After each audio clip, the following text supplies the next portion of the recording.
Hey there, welcome back to the podcast. Today we're diving into a super practical topic for anyone running a website: how to find and fix broken links. These things can totally mess with your site's performance and user experience. We're going to break it down for you. Absolutely. Broken links are like the cracks in your website's foundation. Visitors try to click through and end up on dead pages. It's not only frustrating for them, but also bad for SEO. So let's talk about how to find those pesky links and what you can do to fix them. Exactly. I've been there clicking on a link and getting that dreaded 404 error. It's like hitting a wall. So how do we even know where these broken links are lurking on our websites?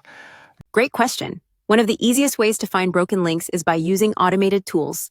There are some really good services that crawl your entire website.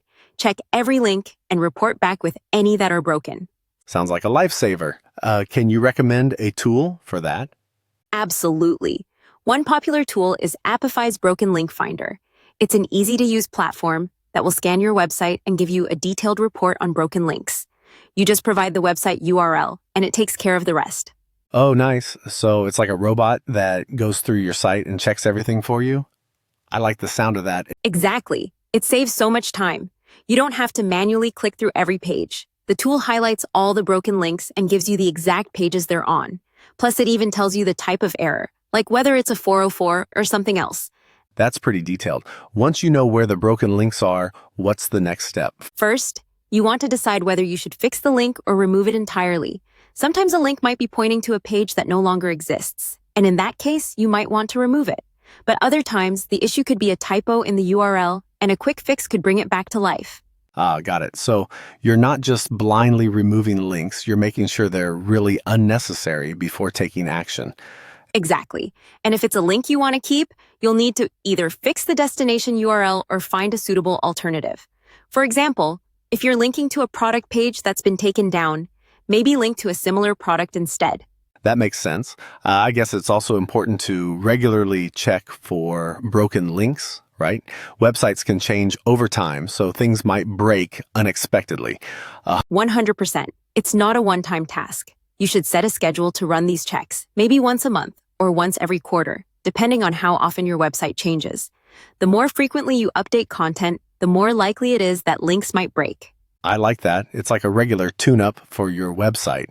But what happens if you don't fix broken links? I mean, apart from annoying your users. Well, from an SEO perspective, broken links can hurt your site's ranking. Search engines like Google crawl your site and take into account the health of your links. If you have a lot of broken links, it can signal to Google that your site isn't well maintained. That can cause your site to drop in search results. Ouch, that's not something any of us want. So, fixing broken links is pretty crucial for both user experience and SEO. Yep, it's a win-win. Plus, keeping your site running smoothly shows visitors that you care about their experience, which can encourage them to stick around longer and trust your content more. I'm all for that. Now, if someone's feeling overwhelmed by the process, do they need to dive into all this themselves, or is there an easy solution? There are actually some tools that can automate most of this. For example, Apify not only finds the broken links, but can also help you manage them. It can generate a list of the links that need to be fixed or removed, and in some cases, even redirect them automatically. Nice. So it's like having a helper to do the hard work for you. You just have to clean up the final details. Exactly. And with automated tools, you don't have to worry about missing anything. They crawl every page, every link, and even subdomains, which makes the process way less tedious. It sounds like the future of web maintenance. Now, I've got one last question. What about those times when a link's broken, but it's not something you can fix yourself? Like if it's an external link pointing to another website.